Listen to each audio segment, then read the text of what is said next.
오늘 하나님 주시는 말씀은 빌립보서 2장 12절부터 18절 말씀입니다. 신약성경 319쪽.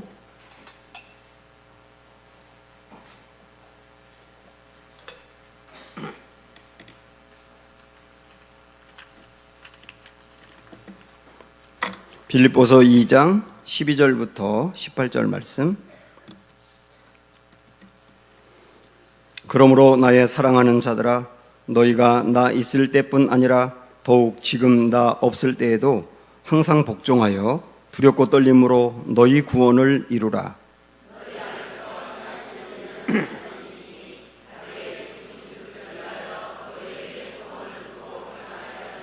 모든 일을 원망과 시비가 없이 하라.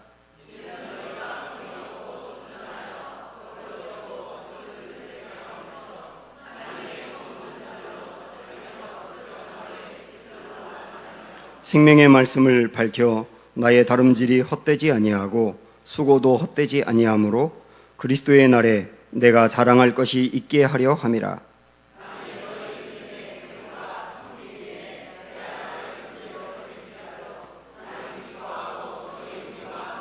같이 읽습니다.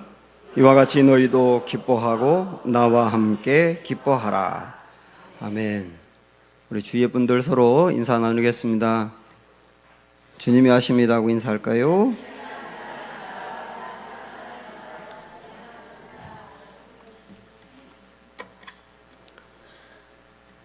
우리가 예수님을 내 마음에 영접하면 구원을 받습니다. 근데 우리가 이 땅에서 받는 구원은 정확하게 말하면 이렇게 이야기할 수 있어요. 오늘 말씀의 제목처럼 이미, 그러나 아직, 그렇게 말을 할 수 있습니다. 이미, 그러나 아직. 이미라고 하는 말은 내가 예수님을 마음으로 영접할 때 분명하게 구원이 내게 임한다는 사실이에요. 요한복음 5장 24절에 보면은 내가 진실로 진실로 너희에게 이르노니 내 말을 듣고 또 나 보내신 이를 믿는 자는 영생을 얻었고 심판에 이르지 아니하나니 사망에서 생명으로 옮겼느니라, 이렇게 말씀했어요. 내가 예수 그리스도, 하나님이 보내신 자가 예수님이지 않습니까? 이 예수님을 내 마음으로 받아들이고 믿게 되면 그때 이미 사망에서 생명으로 옮겼다고 말씀합니다. 사망은 영원한 멸망을 말하고 생명은 영생하는 구원을 말하는 거예요. 내가 예수님을 믿을 때 이미, 여러분이 언젠가 예수님을 마음으로 받아들이며 고백할 때 바로 그때 이미 여러분은 생명 가운데 들어오신 거예요. 그리고 영생을 얻었다라고 말씀했는데 여기서 영생을 얻었다는 말은 현재형이라고 여러 번 말씀드리지 않았습니까? 예수님을 내 마음에 영접했다고 하는 것은 주님이 내 안에 계시기 때문에 주님과 나와의 교제와 동행이 시작이 됐는데 교제와 동행하는 상태를 영생이라 그래요. 그러니까 그 영생이 나중에 우리가 죽어서 가게 될, 그때 누리게 될 것이 아니고 예수님을 믿는 순간부터 이미 영생이 시작되었고 지금도 영생을 누려가고 있으며 나중에 당연히 영생을 얻게 될 것입니다. 그래서 지금 여러분이 예수님을 믿으시죠? 마음으로 받아들이시죠? 그러면 여러분이 이미 구원을 받은 거예요. 그러나 이미 구원을 받았지만 아직이라고 하는 말은 구원이 완성된 것은 아니다라는 뜻이에요. 마치 집으로 비유한다면 우리 교회 주변에도 이 건물을 참 많이 짓잖아요. 어떤 건물들을 보면 이 집의 형체를 완전히 갖추었습니다. 그래서 그걸 보고서 사람들이 집이라 그래요. 그러나 외부의 어떤 공사라든지 내부 인테리어라든지 이런 걸 다 끝내지 않으면 집은 집인데 아직 완성이 되지 않은 집이죠. 그게 바로 이미, 그러나 아직이라고 하는 뜻입니다. 달리기로 비유를 한다면 어떤 운동선수가 100m를 달리기 위해서 스타트 라인에서 빵 종소리를 듣고 출발을 했습니다. 출발을 했어요. 그러나 피니시 라인을 통과해야 되는 거잖아요. 그 피니시 라인까지 계속 달려가야 되는 겁니다. 그게 이미, 그러나 아직이에요. 하나 더 사람으로 비유를 한다면 어떤 아이가 태어났을 때 이 아이가 갓난아이입니다. 갓난아이도 사람이잖아요. 완전한 사람이잖아요. 사람이지만 아직까지 너무나 미숙한 상태이기 때문에 그 아이는 더 성장하고 성장해서 장성한 모습을 갖추어야 합니다. 그것처럼 이 아이가 이미 사람이나 아직은 온전하지 않다, 이렇게 말할 수 있는 것처럼 우리의 구원도 분명히 구원을 받은 건 맞지만 그러나 완전하지 않기 때문에 계속 달려가야 된다, 이런 의미입니다. 그래서 오늘 말씀 12절 여러분 성경 보세요. 시작. 그러므로 나의 사랑하는 자들아, 너희가 나 있을 때뿐 아니라 더욱 지금 나 없을 때에도 항상 복종하여 두렵고 떨림으로, 그 다음 뭐라고 말씀했나요? 너희 구원을 이루라 라고 말씀합니다. 바울과 함께 있을 때뿐 아니라 바울과 떨어져 있을 때에도 끊임없이 계속 너희 구원을 이루어야 한다. 두렵고 떨림으로, 반드시 구원에 이르기 위하여 두려운 마음을 갖고 떨리는 마음을 갖고 이루지 않으면 안 된다는 소망을 갖고 달려가라, 그 얘기죠. 그래서 구원을 이루라라고 말씀했습니다. 그래서 구원을 이루라라고 하는 말이 구원을 받으라라는 말이 아니에요. 앞에서 언급한 것처럼 우리는 이미 구원을 받았기 때문에 구원을 받으라가 아니라 좀 구체적으로 말하면 이런 의미가 있습니다. 내가 구원받은 것을 내 생활 속에 나타내라. 또한 내가 이미 구원받은 사람이니 구원받은 자답게 살아라. 또 다르게 말하면 예수 그리스도를 닮아가는 단계까지 성장해라. 이 모든 것들을 통칭해서 구원을 이루라, 이렇게 말할 수 있습니다. 그런데 많은 사람들은 내 마음으로 예수님을 영접하고 구원을 확신하게 되면 이제는 됐다고 생각을 해요. 이미 천국을 갈 사람으로 결정되었기 때문에 이건 변함없는 사실이니까 됐다고 생각을 합니다. 물론 내가 예수님을 내 마음으로 고백하고 영접하게 되면 천국 갈 사람으로 결정된 것은 분명합니다. 그리고 그 구원은 잃어버리지 않아요. 설령 내가 교회를 잘 다니다가 어떤 상처를 받는다든지 시험에 들어서 어떤 문제가 있어서 교회를 떠나가려고 할 때도 주님이 나를 분명히 붙잡아서 구원을 지킬 겁니다. 그리고 어떤 경우는 이미 교회를 떠난 사람이 있을 수 있지 않습니까? 그런 사람도 그 사람 안에 구원이 분명했다면 주님은 끝내 그를 다시 돌아오게 해서 그 구원을 지키실 거예요. 그러니까 이 우리가 구원을 받았다는 것은 엄청난 일이에요. 하나님이 끝까지 영원까지 지키시는 일이니까요. 그러다 보니까 내가 구원을 받았으니까 이제 됐다고 생각을 하는 경향이 있는데, 그러나 주님은 분명히 뭐라고 말씀하느냐면 구원을 받은 것은 출발에 불과하다. 그래서 우리는 내 인생의 목표를 정확히 구원을 이루는 단계, 예수님을 닮아가는 그 단계까지 계속 달려가야 한다. 이게 성도의 매일매일의 삶이라는 겁니다. 달려가다가 넘어지지 않습니까? 그럼 손을 털고 일어나 또 달려가는 거예요. 그러다가 우리가 또다시 넘어져 버리면 좌절하지 말고 또 일어나 달려가고, 항상 우리가 바라봐야 될 초점은 구원을 이루는 거예요. 그러면 구원을 이루어 간다, 구원을 완성하기 위해서 끊임없이 달려간다, 그런 말씀을 지금까지 제가 드렸는데, 그러면 여러분 마음속에 이런 질문이 생길 겁니다. 그럼 구원은 어떻게 이루어 가야 되나요? 구체적으로 그럼 어떻게 하면 되는 거지요? 라고 하는 질문이 생길 거예요. 한번 생각을 해보십시오. 구원을 완성하기 위해서 달려가야 된다 그랬는데, 그러면 구원을 완성하기 위해서 우리가 어떤 일을 하면 될까요?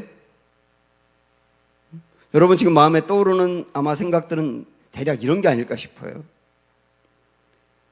예배 잘 드려야 한다. 헌신하고 봉사해야 한다. 기도를 열심히 해야 한다. 그다음 어려운 사람들을 도우며 선행하며 예수 그리스도의 사랑을 보여주어야 한다. 하나님이 내게 맡겨진 사명을 죽을 때까지 열심히 감당해야 한다. 그리고 전도해야 한다. 대략 이런 것들을 여러분이 생각할 거라고 저는 봅니다. 물론 이런 모든 것들이 구원을 이루어가는 것만은 분명합니다. 그리고 제가 마지막에 얘기했던 전도한다는 것도 오늘 말씀 16절 앞부분에 보면 구원을 이루어가는 길 중에 하나로 생명의 말씀을 밝혀라고 나와 있거든요.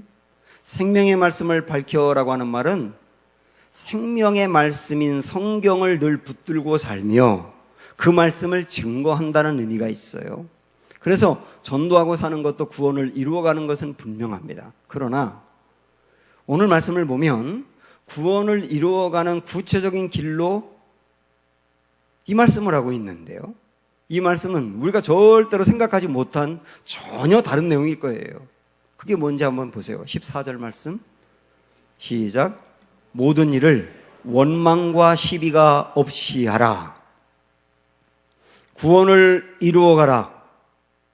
너의 구원을 이루라. 이렇게 말씀한 다음에 구원을 이룰 수 있는 구체적인 길 중에 하나로 제시한 게 뭐냐면 원망과 시비가 없이 하라예요. 아, 원망과 시비가 없는 게 이렇게 중요한 건가요? 구원을 이룬다고 하는 대표적인 예로 말할 정도로 그렇게 중요한 건가요? 그렇게 중요한 거기 때문에 말씀하는 거예요. 물론 이 말씀을 지금 빌립보 교인들에게 1차적으로 주고 있는데 빌립보 교회는 성도들끼리 서로 분열하고 서로 원망하고 시비가 많았기 때문에 이 말씀을 특별히 하는 것도 있습니다만은 그러나 사실 우리 교회도 마찬가지고 다른 어느 교회도 마찬가지고 다 교인들끼리 살아가다 보면 또 가정에서 생활하다 보면 원망과 시비가 보통 이게 우리 안에 일상적인 문제가 아니거든요. 그래서 단지 빌립보 교회만의 문제가 아니라 우리 문제라고 여기면서 이 말씀을 봐야 합니다. 원망과 시비가 없이 하라. 여기서 말하는 원망이라고 하는 것은 뭐냐면 마음에 불평이 생긴 걸 가지고 수군거리는 것을 말합니다. 내 마음에 불평이 생길 때 그걸 입술로 내뱉는 게 원망이거든요. 우리가 살아가다 보면 원망이 얼마나 많습니까?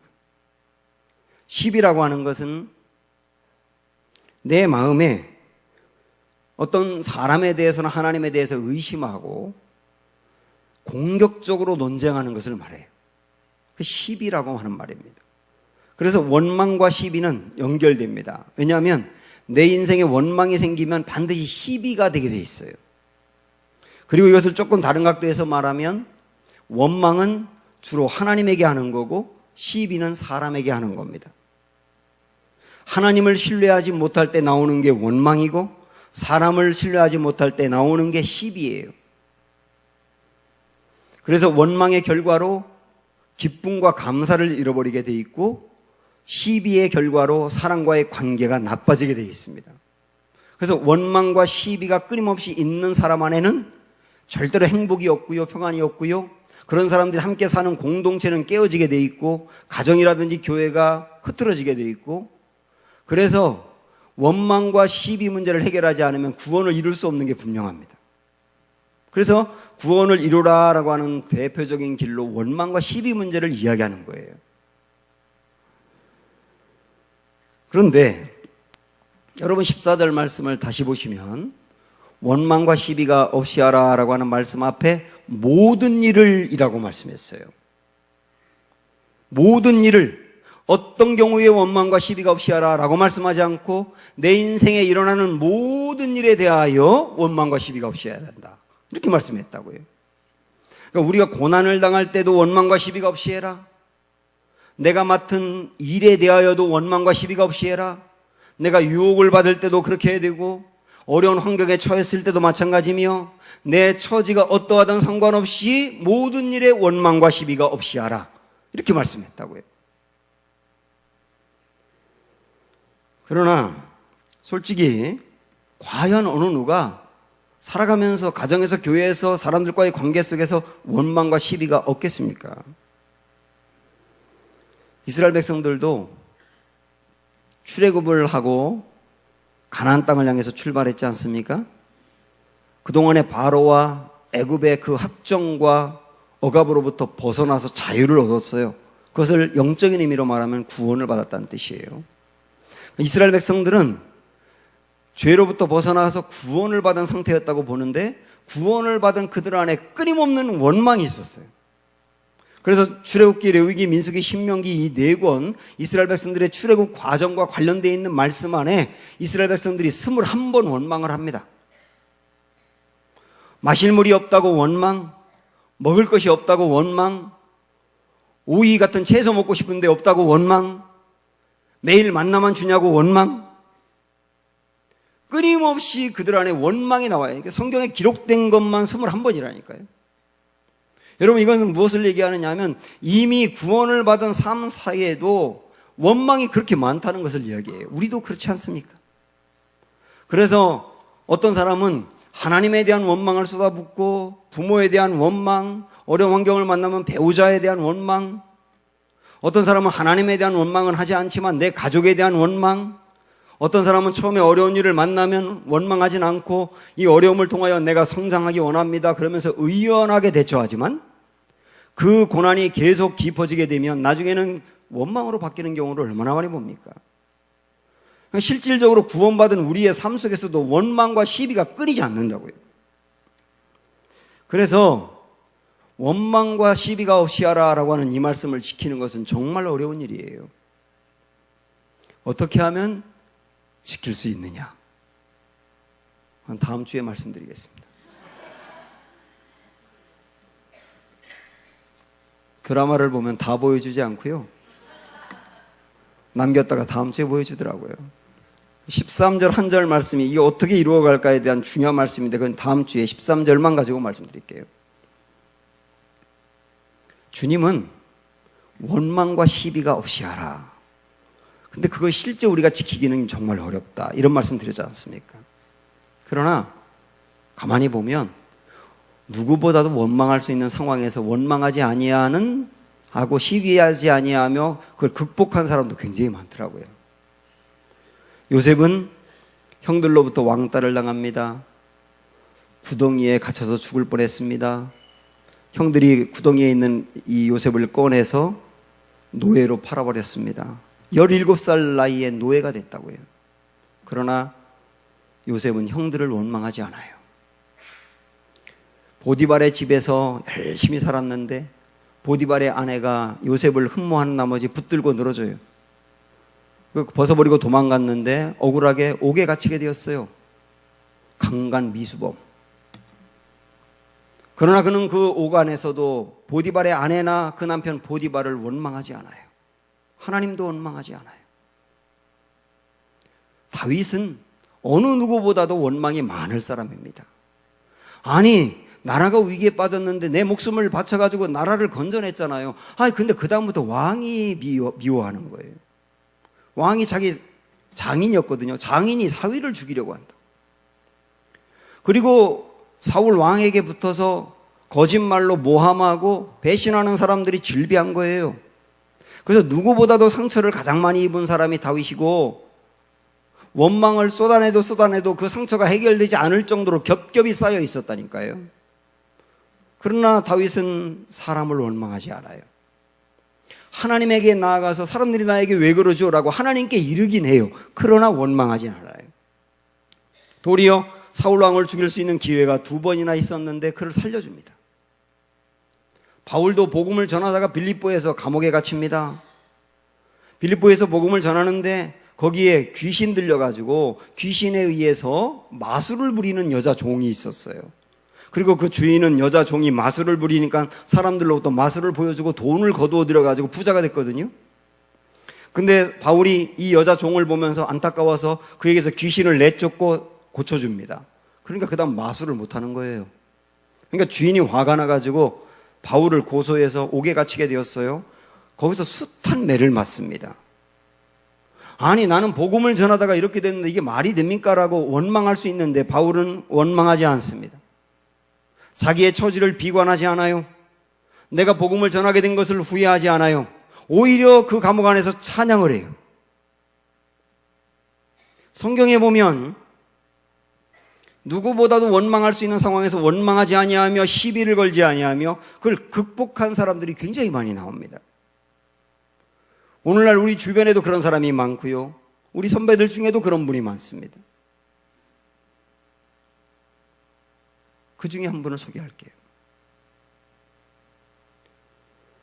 몇 년 전에 미국의 워싱턴 포스트지에서 1000년 동안 온 세계에서 가장 훌륭한 인물 한 사람을 뽑았습니다. 1000년 동안 세계에서 가장 훌륭한 인물 한 사람. 여러분 누구라고 생각하세요? 워싱턴 포스트지에서는 그 사람을 징기스칸이라고 했습니다. 몽골 제국을 만들고 세계를 지배했던 징기스칸. 그 이유를 몇 가지 얘기했는데 그 중에 하나를 징기스칸은 온 세계를 글로벌화했다고 말합니다. 동양과 서양의 문물을 교환하게 만들고 종교를 전파하게 하고 학문을 전파하게 해서 온 세계를 발전시킨 사람이 징기스칸이라는 거예요. 단지 나라만 정복한 게 아니라는 거죠. 그래서 징기스칸에 대한 책도 참 많이 나와 있는데 그에 대해서 소개하는 책 중에 한 대목에 그가 어느 누구보다도 원망을 많이 할 수밖에 없는 상황이었지만 그가 어떻게 그 어려움을 극복했는지를 소개하는 내용이 있어서 여러분에게 그대로 읽어드릴게요. 원래 이 스크린에 띄우는 게 여러분이 좋은데 그냥 오늘 들어보십시오. 징기스칸이 말하는 겁니다. 집안이 나쁘다고 탓하지 말라. 나는 9살 때 아버지를 잃고 마을에서 쫓겨났다. 가난하다고 말하지 말라. 나는 들쥐를 잡아먹으며 연명했고 목숨을 건 전쟁이 내 직업이고 내 일이었다. 작은 나라에서 태어났다고 말하지 말라. 나는 그림자 말고는 친구도 없고 나의 나라는 병사로만 10만, 백성은 어린애, 노인까지 합쳐 200만이 되지 않았다. 근데 이 200만이 세계 2억을 지배했어요. 배운 게 없다고, 힘이 없다고 탓하지 말라. 나는 내 이름도 쓸 줄 몰라서나 남의 말에 귀 기울이면서 현명해지는 법을 배웠다. 너무 막막하다고, 그래서 포기해야겠다고 말하지 말라. 나는 목에 칼을 맞고도 탈출했고 뺨에 화살을 맞고 죽었다 살아나기도 했다. 적은 밖에 있는 것이 아니라 내 안에 있었다. 나는 내게 거추장스러운 것은 깡그리 쓸어버렸다. 이 번역을 깡그리라고 느낌이 좋게 다가왔어요. 나를 극복하는 그 순간 나는 징기스칸이 되었다. 그 사람은 자기 이름도 쓸 줄 몰랐어요. 그러나 원망하지 않았습니다. 가난과 배우지 못한 것을 탓하지 않았습니다. 좁은 나라에 살게 했다고 조상을 원망하지도 않았어요. 그는 자기 한계를 극복했고 결국 자기를 뛰어넘었습니다.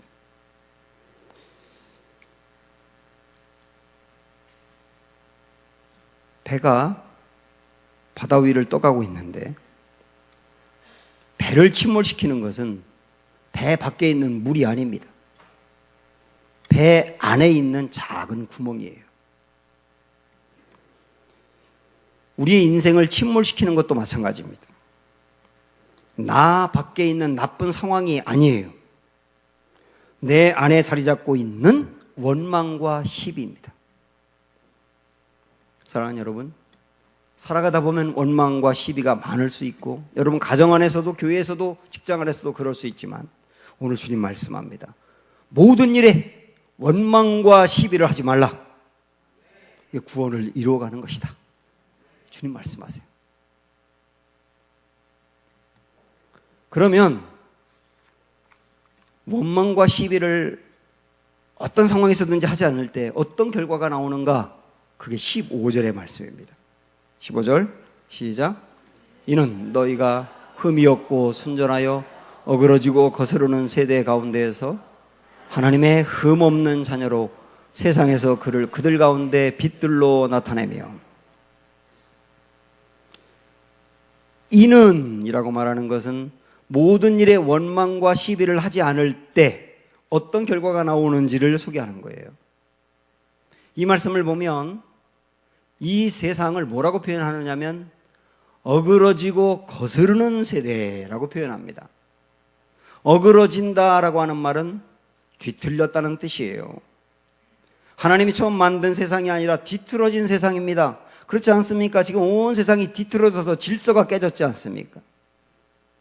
그러다 보니까 그 중에 하나로 동성애가 요즘은 아예 인정하는 분위기를 뛰어넘어서 동성애를 부추기고 있어요. 드라마에도 동성애를 부추기는 게 얼마나 많은지 모릅니다. 동성애를 차별하지 않는 차별금지법이 통과되려고 하고 있고, 그러다 보니까 이제 나중에는 어느 집에 며느리 맞이했다고 하는데 남자가 며느리일 가능성도 있어요. 정말 끔찍하죠. 여러분, 며느리가 남자라고 생각을 해보세요, 한번. 그럴 일이 일어난다니까요. 세상이 뒤틀려 있어요. 어그러졌어요. 뿐만 아니라 거슬러요. 세상이 거스르다라고 하는 말은, 이거는 하나님이 처음 만든 그 세상에 대항하고 하나님에게 공격하고 어떤 권위에 도전하는 이런 일들을 말하는 겁니다. 세상이 너무 사나워서 사람들이 너무 사납고 싸움을 많이 하고, 그래서 하나님이라는 권위, 부모라는 권위, 어른이라고 하는 권위, 회사 안에서 상급자라고 하는 권위가 깨져요. 여러분, 요즘 보도되는 걸 보세요. 젊은 사람이 어른 때리고, 주차 문제로 때리고, 나를 화나게 했다고 때리고, 이런 일들이 얼마나 많이 발생합니까? 세상이 거슬러 있어요. 그러다 보니까 어그러지고 거스른 세상이다 보니 원망과 시비가 많을 수밖에 없는 겁니다. 사람들이 입에서 나오는 수많은 원망의 말과 사람들 사이에 충돌에서 일어나는 시비들이 얼마나 많냐 말이에요. 이게 오늘날 우리가 사는 세상이라는 겁니다.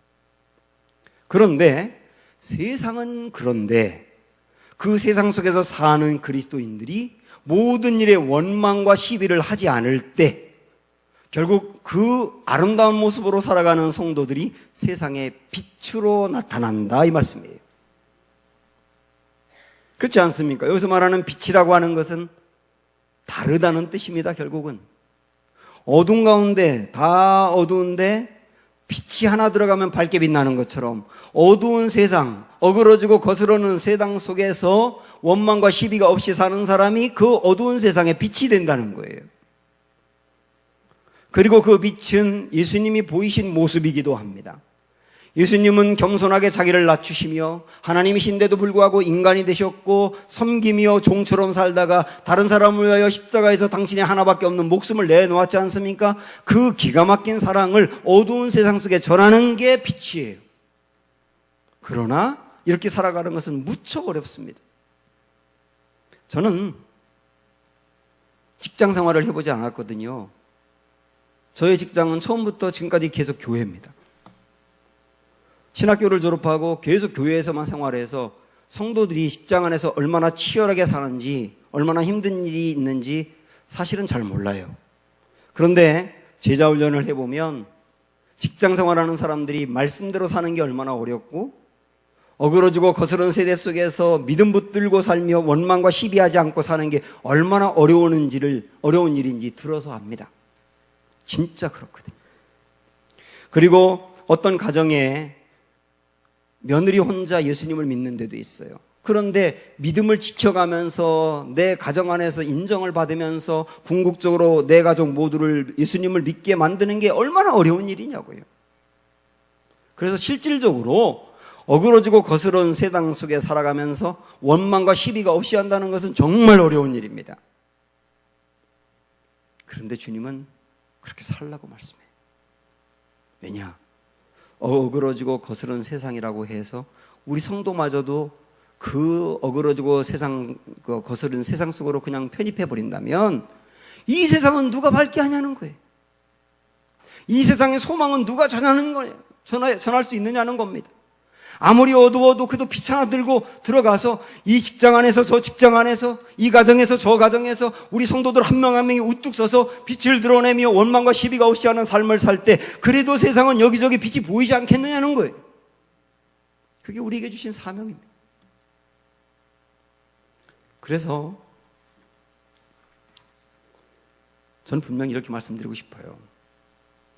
신앙생활의 무대는 교회가 아니고 세상입니다. 우리는 신앙생활 그러면 교회가 무대가 돼요.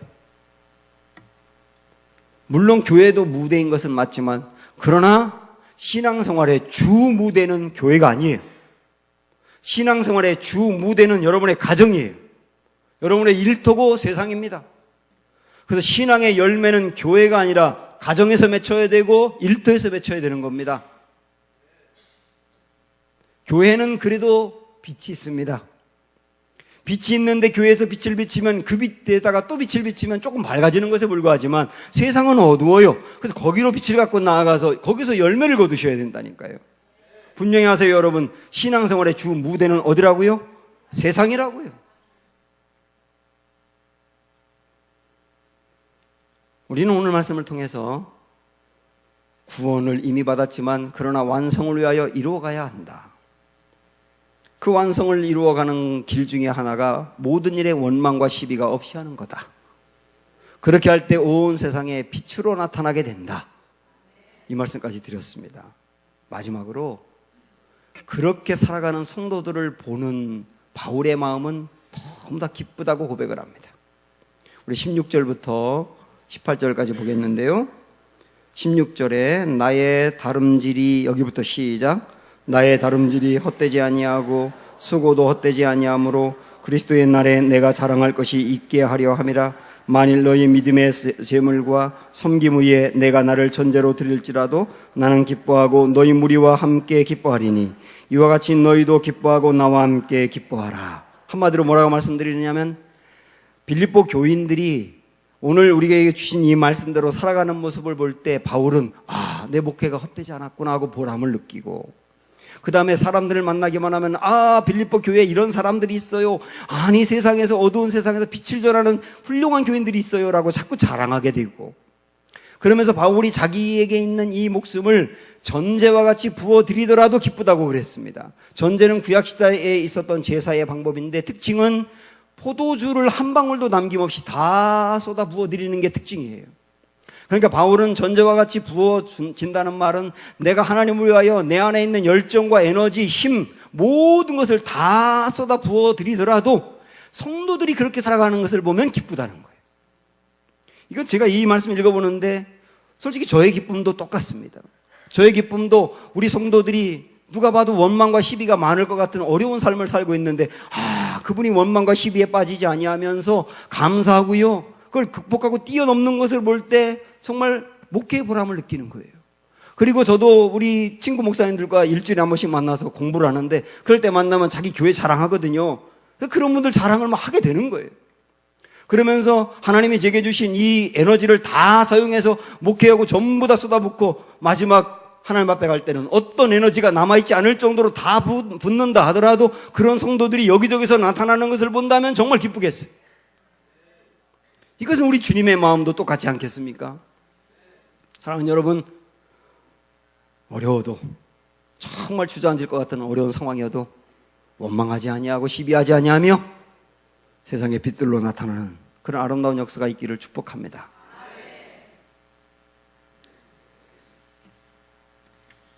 영화 중에 여인의 향기라고 하는 게 영화가 있는데, 영화는 수류탄 사고를 당해서 슬레이드라고 하는 중령이 두 눈을 잃게 됩니다. 그리고 장애를 안게 돼요. 그 사람은 돈이 많았지만 두 눈을 볼 수 없다는 것 때문에 삶의 의미를 잃어버리고 자꾸 세상을 떠나려고 합니다. 그런데 그 장애를 안고 있는 그 사람 옆에서 아르바이트로 돌보고 있는 찰리라고 하는 학생이 있어요. 이 학생이 자꾸 목숨을 끊으려고 하는 그 사람에게 스스로 목숨을 끊으면 안 됩니다. 그러면서 뭐라고 얘기하느냐면 당신의 인생이 있잖아요. 이렇게 얘기를 해요. 그러니까 이 슬레이드가 인생? 무슨 인생? 나에게는 어둠뿐이란 말이야. 그렇게 말을 합니다. 그러면서 이 사람이 또 이렇게 이야기합니다. 내가 살아야 될 이유를 한 가지라도 이야기한다면, 내가 살아야 될 이유를 한 가지라도 있다면 이야기해봐. 그 학생에게 말합니다. 그때 찰리가 이 사람에게 뭐라고 말하냐면 얼떨결에 이런 말을 해요. 얼떨결에. 저는요 당신만큼 탱고를 잘 추는 사람을 본 적이 없어요. 이 사람이 춤을 추는 걸 보면서 야, 춤 정말 잘 춘다 하는 생각을 했나 봐요. 당신만큼 탱고를 잘 추는 사람을 본 적이 없어요. 그 말에 이 사람이 살았어요. 아니, 내가 탱고를 잘 추는 것만으로도 살아야 될 이유가 있다니까요. 그 탱고를 잘 추는 것을 보면서 사람들이 소망을 얻을 수 있으니까요. 그러면서 고등학생이지만 죽어가는 사람에게 그 사람의 장점을 이야기함으로 살리기도 한다니까요. 세상에 원망할 일은 참 많습니다. 앞으로도 있을 수 있어요. 그러나 오늘 주님 말씀 딱 붙들고 모든 일의 원망과 시비를 극복함으로 구원의 아름다운 역사 이루어가는 우리 모두가 되기를 주님의 이름으로 축원합니다.